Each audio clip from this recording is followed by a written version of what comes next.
Bonjour et bienvenue aux participants à cette session concernant les services cloud d'Oracle et plus particulièrement l'Internet of Things in action. Donc Internet of Things qui va être le terme utilisé pour toute la présentation. En français, on dit plutôt Internet des objets. Le sujet du webcast, c'est de vous présenter par le biais d'une vidéo et de vous expliquer par la suite une démonstration qui a été mise en place à partir d'un jeu et d'un certain nombre de composants Oracle pour illustrer un cas qui pourrait être adressé par les composants Oracle. Donc en fait, vous avez dû voir dans l'invitation que vous aviez le détail.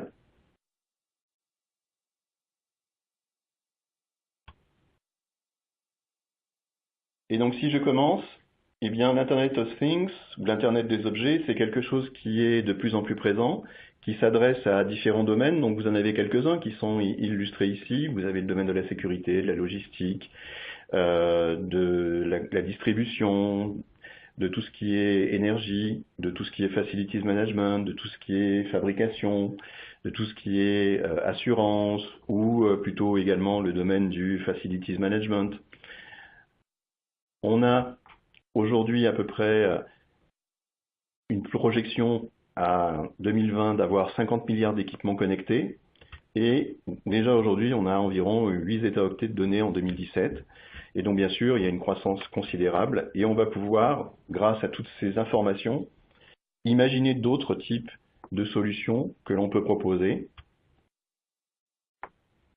Et donc on va pouvoir imaginer d'intégrer de nouveaux services qui permettent d'augmenter le revenu, en proposant une meilleure expérience client, de nouveaux business models, des services à valeur ajoutée. Donc meilleure expérience client, c'est avoir une très forte interaction avec des utilisateurs. Alors des utilisateurs de voitures par exemple, donc des conducteurs, donc cette meilleure interaction permettra d'améliorer la relation avec le concessionnaire. On pourra imaginer également avoir une meilleure expérience client pour tout ce qui est facilities management avec des immeubles intelligents, où on aura la possibilité de pouvoir prévoir des interventions bien précises, faire en sorte que toute personne puisse demander une intervention de façon très simple et agile. Et on peut également avoir d'autres services à valeur ajoutée qui peuvent être imaginés. Donc là, vous avez quelques exemples, en plus des sujets, donc des exemples précis. On verra les cas qui ont été mis en place, basés sur nos technologies. Donc de la maintenance préventive, du diagnostic à distance, de la gestion de flotte, de la gestion de parc immobilier. Et bien sûr, l'autre aspect, on va pouvoir optimiser un certain nombre de choses et donc réduire des coûts. Et donc on va avoir par exemple la possibilité de réaliser des améliorations opérationnelles, d'augmenter l'efficacité dans les domaines suivants, toujours le domaine immobilier, donc gestion de l'installation, climatisation, luminosité, le domaine de la sécurité, une meilleure utilisation des ressources et des économies d'énergie et de maintenance. Alors ici, parmi quelques exemples qu'on pourrait citer, dans le domaine de la fabrication par exemple, on peut envisager de mettre en place des automatismes pour pouvoir réduire les coûts, en contrôlant de façon plus souple, agile, automatique les produits défectueux, en diminuant cette quantité de produits défectueux, en améliorant la chaîne de production. On peut, dans le domaine du facilities management, arriver à mieux gérer tout ce qui est climatisation, luminosité pour le confort des personnes dans les bâtiments. Dans le domaine de la gestion de la relation avec l'utilisateur, on peut imaginer par exemple de gérer une flotte, alors une flotte de véhicules, qui peuvent être des motos, qui peuvent être des voitures, avec un principe de sharing, un peu comme on a des services de vélo à disposition, ou des services de voitures à disposition, et faire en sorte qu'on puisse gérer de façon relativement simple la facturation basée sur la situation géographique, qu'on puisse gérer également et savoir si les batteries, puisque la plupart du temps ces voitures automatiques sont sur des batteries électriques, sont bien chargées, qu'est-ce qui reste comme charge pour la distance à parcourir, et avoir tout ça planifié d'avance pour pouvoir apporter le meilleur service aux usagers. Donc ce sont quelques exemples parmi un ensemble d'exemples qu'on pourrait imaginer. On verra les use cases enfin. Et donc, Oracle propose une plateforme cloud qu'on appelle Oracle Internet of Things Cloud Service, qui permet de rationaliser rapidement l'intégration de ces données qui sont issues du terrain et de mettre à disposition ces informations dans les applications et les processus existants. Donc, on va résoudre la problématique de la connexion à tous ces équipements. On va avoir des possibilités d'analyse et des possibilités d'intégration qui vont vous simplifier une mise en production d'une solution IoT. Pour la connexion, eh bien, en fait, on va pouvoir se connecter à tout type d'équipements et de protocoles. Et pour ce qui est de l'intégration avec les applications, on a des librairies d'adaptateurs qui vont vous permettre de vous connecter de façon relativement simple à différents types d'applications. Et là, on verra le détail également dans la suite. Alors, comme je le disais en introduction, je vais vous présenter ici une démonstration sous forme de vidéo, donc un film qui va permettre d'illustrer la maquette qui a été mise en place, qui a été jouée dans différents salons aujourd'hui. Et donc le principe, c'est la supervision d'un circuit automobile avec l'analyse des résultats de plusieurs équipes et également l'illustration de la collecte de données remontées par les voitures qui vont remonter ces informations donc en Bluetooth ici en l'occurrence, mais normalement c'est plutôt avec des connexions 4G directement dans le cloud. Et donc avec les informations qui sont remontées, on va pouvoir capturer ces informations, collecter ces informations, analyser ces informations et détecter des événements. Pour pouvoir ensuite, par exemple, détecter s'il y a un accident sur le circuit et déclencher un process d'intervention des secours. Donc je vais vous passer la démonstration.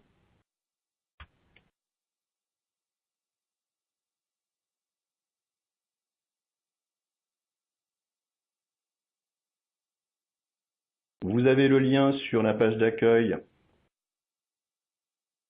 qui vous permet d'accéder à la vidéo qui est disponible sur YouTube. Et donc si je vous présente cette vidéo elle est basée sur... Alors elle prend un peu de temps à se charger, donc là je l'ai mis en pause pour que vous puissiez la voir. Donc cette vidéo est basée sur un jeu, qui est le jeu Ankicar, qui est utilisé pour visualiser un circuit automobile. Et donc en fait on va se retrouver avec plusieurs conducteurs qui vont permettre de simuler une course de voiture. Et on va avoir toute la gestion du suivi des événements qui vont être remontés par ces véhicules. Donc si je démarre la course, qui est démarrée depuis un téléphone mobile qui permet de piloter chaque voiture, vous voyez ici en l'occurrence que sur le circuit, les voitures remontent des événements. Ces événements apparaissent dans la console de supervision de l'IoT que vous voyez ici. Donc vous voyez l'ensemble des événements qui sont remontés en dynamique. Et on a la possibilité de visualiser différents types d'événements. Donc là, en fait, vous voyez trois types d'événements qui sont le speed stream, l'off-track stream et le lap stream, avec la possibilité de repérer des alertes. On a également des tableaux de bord temps réel qui vous permettent de voir en temps réel comment se comporte chacun des objets qui sont à disposition. Donc ici, chacun des capteurs qui sont dans les voitures ou qui seront dans le drone si l'on demande une intervention pour une prise de photographie. Donc vous avez un tableau de bord en temps réel qui vous présente toutes ces informations. Les voitures prennent des risques, vous voyez, elles s'envolent, donc il va y avoir certainement un accident à un moment donné, qui est le cas pour la voiture bleue, là, ici, qui arrive. Donc cette voiture est en accident, et on se retrouve ici avec un événement qui est remonté directement dans le cloud, donc quelque chose qui a été identifié, et qui a été identifié grâce à une règle qui permet de positionner une alerte. Donc je continue, et vous voyez ici l'écran où on voit apparaître l'alerte. Donc là, en fait, c'est un composant qui est le composant Process Cloud Service, qui permet de visualiser un certain nombre de tâches. Et donc parmi ces tâches, il y a des tâches qui sont liées aux alertes, qui permettent de visualiser un petit peu ce qui s'est passé. Donc on prend une tâche, on visualise la voiture qui a provoqué l'alerte, donc la voiture qui est en position difficile en fait, Et on a la possibilité de demander de prendre une photo.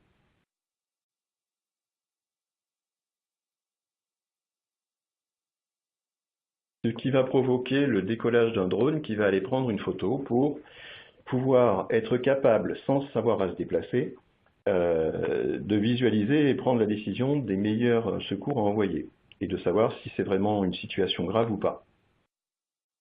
Donc ici, le drone a été piloté directement depuis l'application, donc ça, on voit ici dans le tableau de bord, si vous regardez le drone status, dans la partie gauche, il y a marqué Taking Picture, il y a marqué Returning maintenant, donc le drone revient, puis atterrissage. Et on a un autre événement qui est généré, qui, cette fois, va nous permettre de visualiser une photo qui a été prise, et donc qui nous permet de voir la voiture, effectivement, qui se trouve sur le toit, et ensuite de prendre une décision. Donc, dans une condition réelle, la voiture, elle peut être sur le toit, il peut y avoir de la fumée, il peut y avoir du feu, il peut y avoir un carambolage avec plusieurs voitures. Et donc ça va permettre de mieux qualifier ce qu'il faut faire par la suite. Et donc je dis, effectivement, il y a quelque chose de grave qui s'est passé, je log une demande d'intervention qui, cette fois, passe dans une application Oracle, qui est une application cloud également, qui est l'application Service Cloud, qui va permettre à la personne qui supervise toutes ces demandes de pouvoir accéder à la photo pour visualiser un petit peu mieux ce qui s'est passé et pouvoir répondre à un jeu de questions de qualification qui, de façon automatique, va proposer l'intervention la mieux adaptée. Donc là, on passe directement dans l'évaluation de l'intervention la mieux adaptée. Vous voyez ici, par exemple, qu'on vérifie ce qu'il en est de la voiture. Et on a un ensemble de tâches planifiées qui apparaissent ici. Donc là, en l'occurrence, il y a 3 tâches d'intervention. Ces 3 tâches d'intervention vont être envoyées à un système de planification qui est encore un autre composant qui est le composant Oracle fil de service, qui va permettre de définir l'intervention de chaque personne. Donc vous voyez le planning d'intervention ici et la planification. Et donc en fait, ça va être une planification au délai le plus court, d'après les personnes disponibles aux alentours de l'endroit où s'est produit l'accident.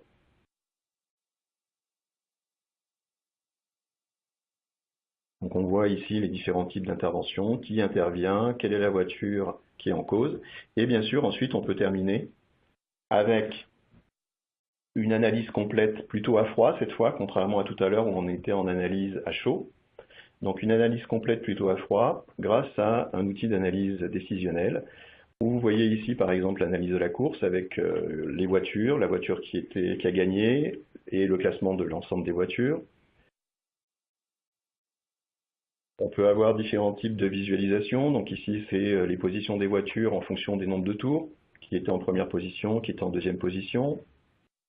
Puis on peut voir, puisqu'on est sur un circuit qui, en fait, qui tourne dans tous les pays d'Europe, on peut voir pour cette voiture-là à quelle course elle a participé et pour l'ensemble de ces courses, quelle a été sa meilleure vitesse, quel a été le nombre de tours de course qu'elle a gagné, quelle a été la vitesse moyenne, quelle a été la vitesse maximum et ce genre de choses.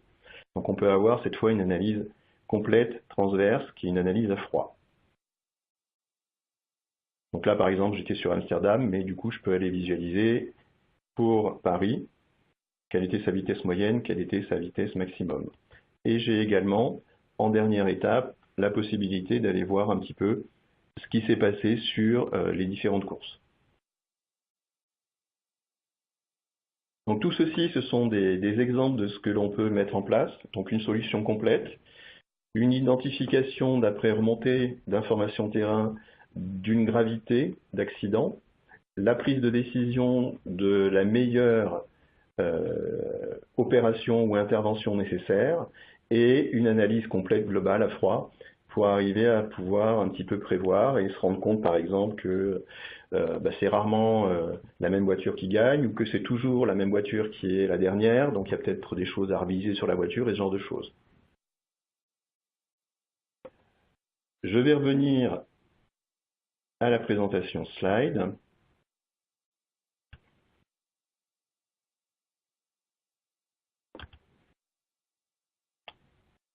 Et passer au détail maintenant. Donc là, je vous ai expliqué en mettant quelques freins sur la vidéo. Donc la vidéo est disponible sur YouTube. Et donc maintenant, je vais vous détailler un petit peu ce qui s'est passé. Donc vous l'aurez à disposition pendant un an, si je me rappelle bien, cette présentation. Donc vous aurez le lien, vous pourrez vous y connecter pour vous rafraîchir la mémoire. Vous aurez la vidéo pour également vous repasser le scénario. Et donc, le flux d'informations qui a été remonté du terrain vers les applications est passé par des véhicules qui tournent sur un circuit, des téléphones qui permettent de piloter les véhicules, qui permettent de piloter le drone. Ces informations sont capturées par, en ce qui nous concerne pour notre maquette, ce qu'on va appeler des sniffers, donc des capteurs Bluetooth, qui centralisent ces informations via un composant qui lui-même les remonte dans le cloud. Et donc du coup, ces informations, vous les avez vues tout à l'heure, elles apparaissaient dynamiquement. Et on va pouvoir mettre en place des seuils d'alerte pour faire des traitements de données qui seront issus des capteurs. La première chose que je vous ai montré, c'est le tableau de bord temps réel, pour avoir un ordre d'idée de ce qui se passe dans le circuit. Puis vous aviez le traitement de la sortie de route, avec la possibilité de faire une requête et une demande de prise de photo avec un drone. Donc vous avez vu apparaître ensuite la photo. Et ensuite, on passe à partir de l'évaluation de ce que l'on a pu identifier, à une gestion d'incidents, donc une demande d'intervention, avec la planification de la demande. Et on termine par l'analyse de l'historique. Alors si on regarde la remontée et le traitement des données, eh bien cette remontée et le traitement des données, elle utilise 3 composants. Elle utilise l'Oracle IoT Cloud Service, qui est la plateforme qui permet d'analyser les événements en entrée, de traiter les événements et de pouvoir, à partir de seuils d'alerte, prendre des décisions et appeler des services externes. Vous avez également le tableau de bord temps réel qui vous permettait de visualiser et comprendre ce qui se passait sur le circuit à un moment donné. Donc là, ça c'était disponible dans Oracle Mobile Cloud Service. Puis vous aviez le traitement de la sortie de route. Donc là, c'est ce traitement de sortie de route. C'est l'Oracle IoT Cloud Service qui, basé sur un événement, a déclenché un processus. Donc là, le processus, vous le voyez dans la partie gauche, vous voyez un workflow qui vous permet d'organiser le traitement de l'information, de prendre des décisions. Et donc, parmi cette prise de décision, il y avait la possibilité de faire une demande de prise de photo par le drone. C'est ce qui avait été fait dans la démonstration. Et donc, on retrouve ensuite la photo directement en tant que deuxième action. Puis, donc cette photo est stockée dans Oracle Document Cloud Service. Donc ici, en fait, vous avez 3 composants qui ont été sollicités. Oracle IoT Cloud Service, Oracle Process Cloud Service et Oracle Document Cloud Service. La gestion de l'incident et la planification de l'intervention. Ici, c'est l'Oracle Process Cloud Service qui, lui, va appeler les applications, va contacter les applications pour enregistrer une requête de demande d'intervention. Donc l'Oracle Process Cloud Service va appeler Oracle Service Cloud et depuis Oracle Service Cloud, après évaluation, deuxième niveau d'évaluation, on prend la décision que la gravité est importante et donc on déclenche une planification d'intervention. Et la planification d'intervention, elle se trouve être réalisée dans Oracle Field Service Cloud. Et l'intégration entre Oracle Service Cloud et Oracle Field Service Cloud est mise en œuvre via Oracle Integration Cloud Service. Donc vous voyez, on a un ensemble de composants qui vous permettent d'adresser un process complet de tout le traitement du scénario en fait ici. Et donc on termine par une visualisation de l'historique des courses avec Oracle Business Intelligence Cloud Service. Et là encore, nous avons une intégration entre Oracle IoT Cloud Service qui a des données, on va dire temps réel, et qui va être capable de les poster régulièrement dans Oracle BI Cloud Service.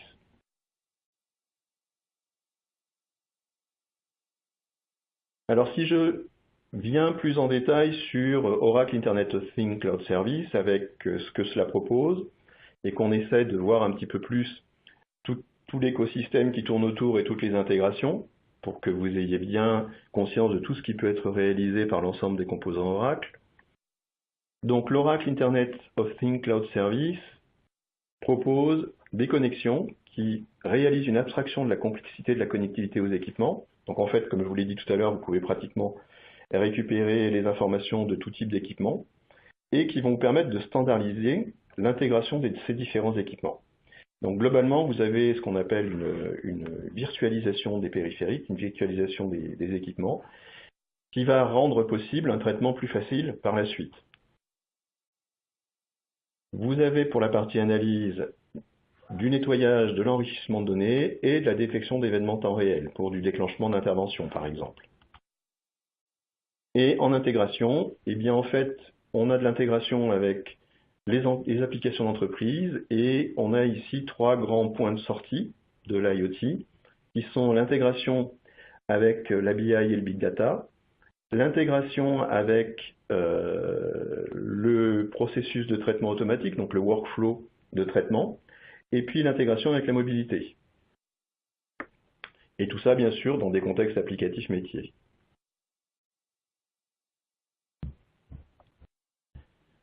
Regardons maintenant un peu l'IoT Cloud Service. Donc là, c'est plus une présentation technique sur le sujet de ce que peut faire l'IoT Cloud Service. Vous voyez en bas les 3 sujets, la connexion, l'analyse, l'intégration. Et donc, on va voir pour chacun de ces 3 blocs un peu plus de détails. Donc pour la connexion, comme je l'ai dit tout à l'heure, vous avez la virtualisation des équipements. Vous avez des librairies clients et des passerelles qui permettent de connecter tous les équipements. Donc soit l'équipement est assez intelligent et il peut se connecter directement, soit l'équipement aura besoin de passer par une passerelle qui lui va donner la possibilité de contacter l'IoT Cloud Server. Donc là, on a un ensemble de librairies à disposition pour vous permettre de réaliser l'intégration. On a également un ensemble de partenaires formés sur le sujet et un écosystème de fournisseurs d'équipements certifiés. Donc ici, l'écosystème IoT Cloud Service, vous avez les partenaires pour l'intégration, donc vous retrouvez des partenaires que vous connaissez peut-être dans la partie haute, et dans la partie basse à gauche, vous avez les partenaires pour les équipements et les technologies. Donc là, vous avez un certain nombre de partenaires qui proposent des équipements qui sont certifiés, qui sont intégrés nativement avec la solution IoT Cloud Service. Donc là, bien sûr, prendre un partenaire certifié, ça va fluidifier et augmenter la rapidité de mise en place. Maintenant, si vous avez des équipements qui ne sont pas certifiés, comme vous avez la liste des adaptateurs, il y a un peu de traitement à réaliser, un peu de mise en place à faire, mais ça reste quand même assez facile à mettre en place. Si on regarde la partie analyse et traitement de données, dans l'analyse et traitement de données, eh bien en fait, ça va permettre de pouvoir créer le fameux tableau de bord temps réel qu'on a vu tout à l'heure, de pouvoir faire des analyses plus poussées.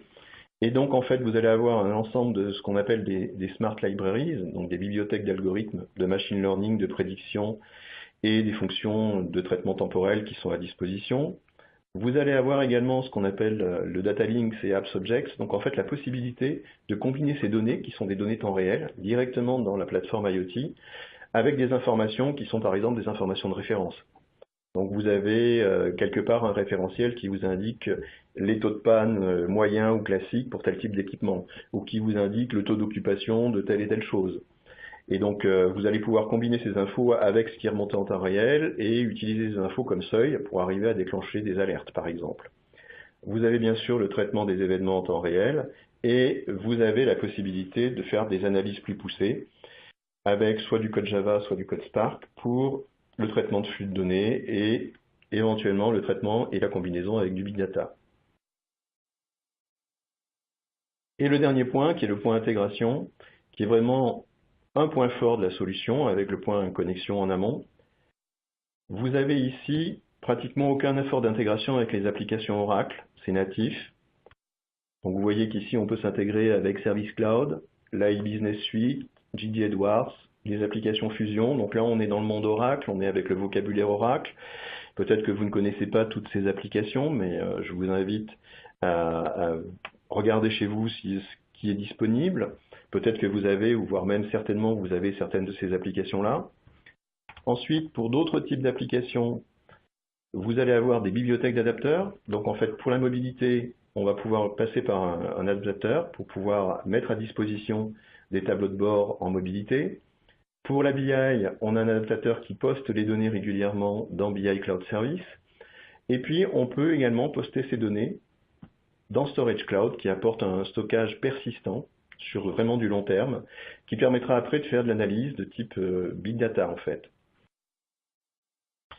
Et pour les autres types d'applications, alors des applications Oracle pour lesquelles il n'y a pas d'adaptateur pour l'instant, ou des applications non Oracle, eh bien on va passer par Integration Cloud Service et Process Cloud Service, qui vont vous permettre de vous intégrer avec des ERP. Alors ici, vous avez par exemple Salesforce ou SAP.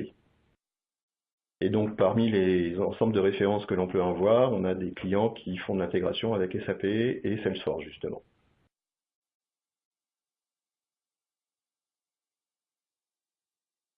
Voici le résumé de l'ensemble des adaptateurs pour l'intégration avec le Pass Oracle. Donc ici, c'est l'intégration de l'IoT Cloud Service avec les composants qui ont été utilisés dans le contexte de la maquette. Donc vous avez intégration avec le composant qui s'appelle Integration Cloud Service, qui vous permet de faire de l'intégration entre plusieurs points et de faire du transfert d'informations. Donc vous avez des adaptateurs qui sont déjà prélivrés, et vous avez également ce qu'on appelle un Software Development Kit pour développer des adaptateurs personnalisés. On a également parlé de Process Cloud Service, qui vous permet d'automatiser rapidement un processus métier agile grâce à la mise en place d'un workflow. Le Storage Cloud Service que j'ai évoqué tout à l'heure, qui va vous permettre de stocker de façon permanente et sur le long terme, les données issues de l'IoT Cloud Service pour pouvoir faire des analyses de type Big Data, par exemple. Le Mobile Cloud Service qui vous apporte une plateforme pour le développement d'applications mobiles avec un ensemble de services de gestion de la sécurité, de la localisation, du stockage de l'information, de la notification et de la synchronisation des données. C'est également un référentiel d'API pour le développement d'applications mobiles. Et on termine par le dernier composant qui a été utilisé, c'est le composant Business Intelligence Cloud Service et Data Visualization Cloud Service, qui apporte un complément des analyses temps réel avec des tableaux de bord interactifs qui, eux, vous permettent de faire de l'analyse sur l'historique des données, avec une analyse, on va dire, très orientée visuelle. En ce qui concerne les adaptations pour l'intégration avec les applications Oracle, on-premise et ou SaaS, vous avez ici les adaptateurs qui existent à ce jour, donc il y en a d'autres qui sont en développement.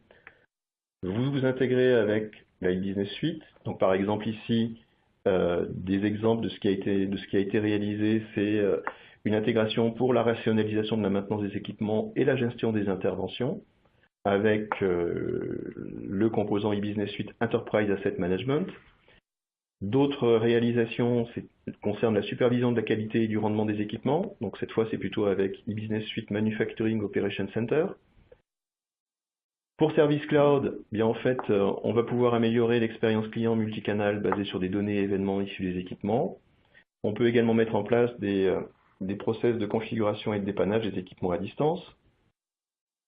Et pour Gigi Edwards Enterprise One, d'autres exemples qui ont été réalisés, c'est évaluer les conditions de fonctionnement par rapport à des paramètres opérationnels normaux, arriver à détecter des pannes potentielles, et donc initialisation automatique des actions de maintenance adéquates, incluant l'investigation et la planification d'une intervention.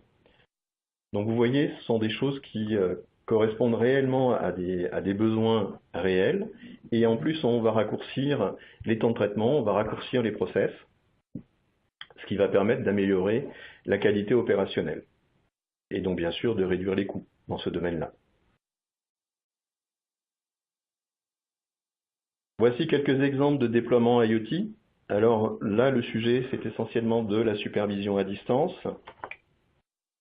Si je prends le cas de Vinci, bien en fait, le cas de Vinci, c'est ce que j'appelais tout à l'heure le Facilities Management.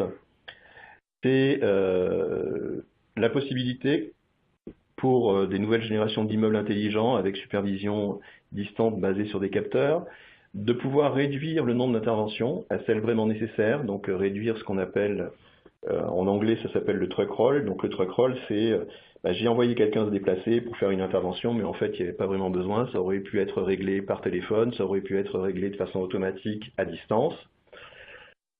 Ça permet également à toute personne, donc imaginez que vous soyez dans un immeuble, vous êtes en train de travailler, puis vous vous apercevez que vous avez un vrai problème de climatisation sur une aile du bâtiment ou ce genre de choses.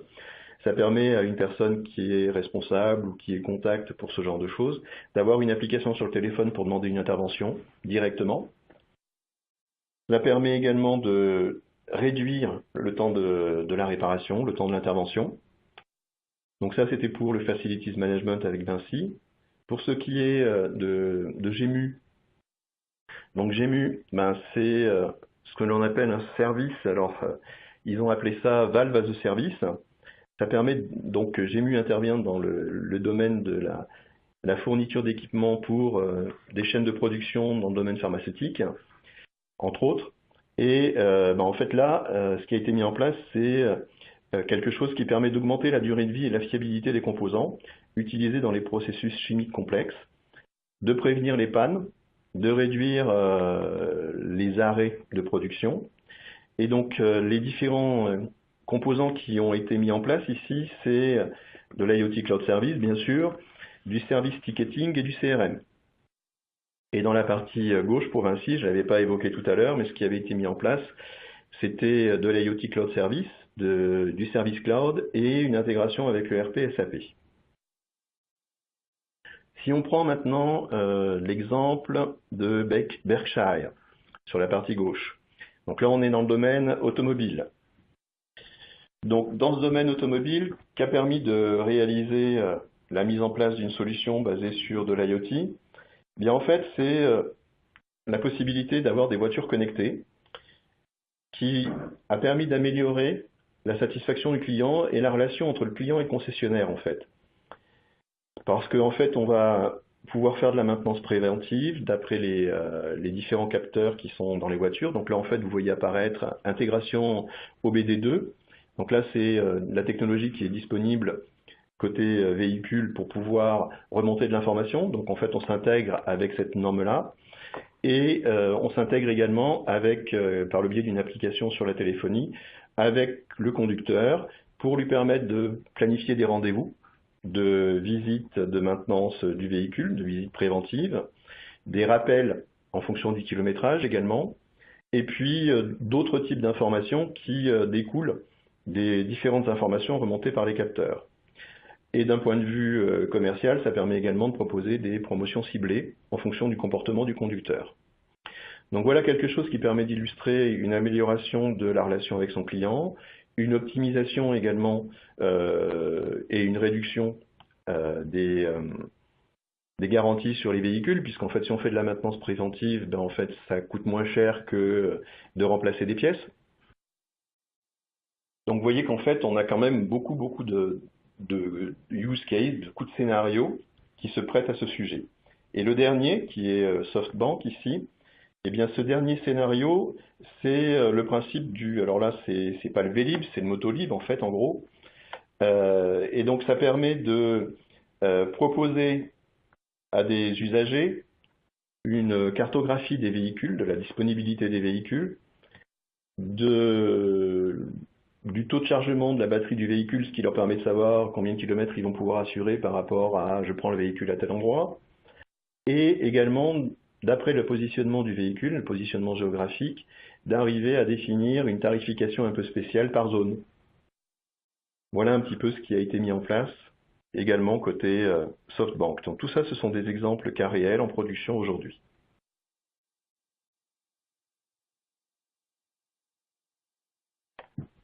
La vision Oracle, comme vous avez pu vous en rendre compte, c'est une vision globale qui est cohérente pour adresser les besoins métiers. Et vous retrouvez ici dans l'ensemble du portfolio des solutions cloud que nous proposons, aussi bien ce que l'on appelle du PaaS, donc de la plateforme. Donc là-dedans, vous allez retrouver l'IoT Cloud Service, vous allez retrouver le Process Cloud Service, vous allez retrouver BI Cloud Service, vous allez retrouver Integration Cloud Service. Donc tout ça, c'est de la technologie qui va permettre de mettre en place une solution. Et puis, on a des applications cloud également Et donc en fait, on va pouvoir réaliser vraiment l'interopérabilité entre les données du terrain et mettre ces données terrain à disposition dans les applications de façon relativement rapide.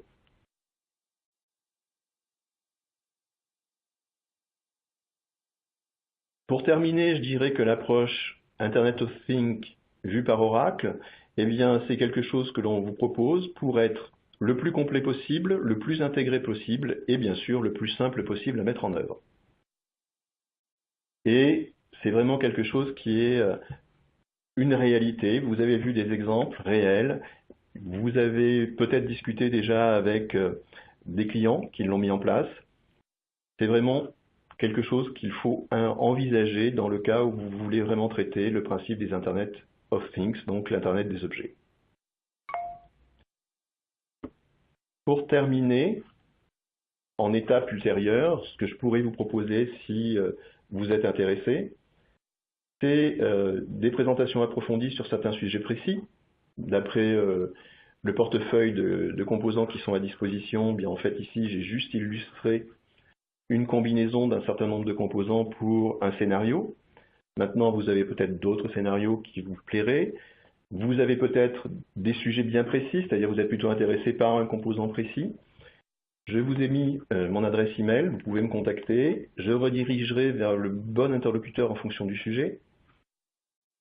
Vous avez pour tout ce qui est plateforme as a service des environnements à laisser pour 30 jours. Donc je vous ai mis le lien ici, cloud.oracle.com. Vous avez un bouton essai gratuit qui vous permet de prendre un essai pendant 30 jours. Et vous avez, alors là j'ai laissé en dollars, j'aurais dû changer la monnaie. Donc vous avez l'équivalent de 300 $ en crédit gratuit pour l'achat ultérieur au bout des 30 jours. C'est-à-dire qu'à la fin des 30 jours, vous pouvez transformer cet essai en abonnement permanent et vous aurez un avoir de 300 $ sur le sujet. Ça, c'est pour découvrir le produit. Il y a un certain nombre de présentations à disposition sur YouTube, voire directement depuis la page ici par sujet. Sinon, si vous voulez quelque chose avec un accompagnement, eh bien en ce moment-là, on peut vous proposer également un environnement à l'essai, qui sera un environnement dédié cette fois, par l'intermédiaire de votre contact commercial, et vous avez la possibilité d'être accompagné.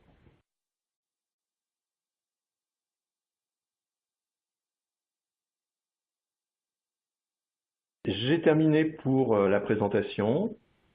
Je ne sais pas si vous avez des questions à proprement parler.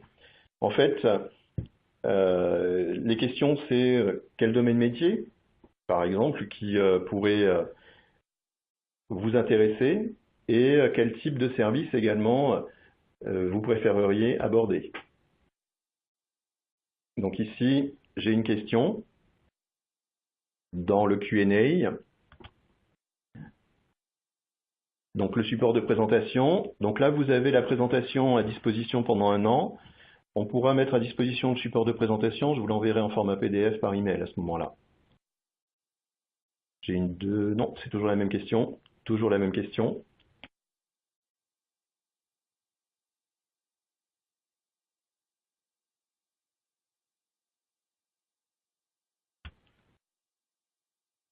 Donc comme je vous l'ai dit, hein, si vous avez des questions, bien vous pouvez adresser un mail directement sur mon email.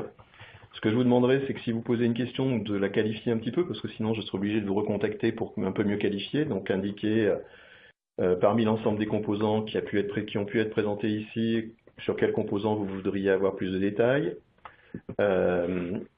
Autre option, en fait, vous pourriez demander à avoir une présentation de la maquette chez vous, dans vos locaux. Donc ça, c'est quelque chose que l'on fait également, c'est-à-dire donc ça prend à peu près une demi-journée, hein, parce qu'il nous faut installer la maquette, la mettre à disposition. On réalise la démo.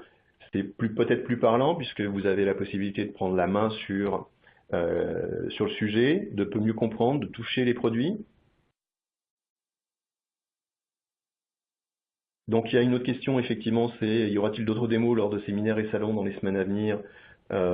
Oui, certainement, mais pour l'instant, je n'ai pas de date. On l'a déjà présenté un certain nombre de fois depuis le début d'année.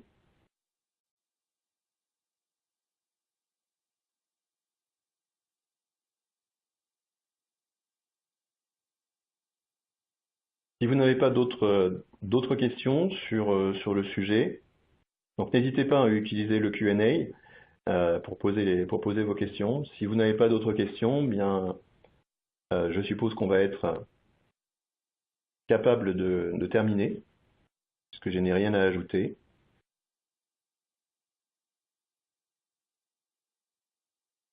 Je vous remercie. Et à ce moment-là, eh bien, je vous souhaite éventuellement de vous rencontrer sur un nouveau webcast, sur d'autres sujets, sur des sujets plutôt orientés Business Analytics. Et encore une fois, n'hésitez pas à me contacter par email.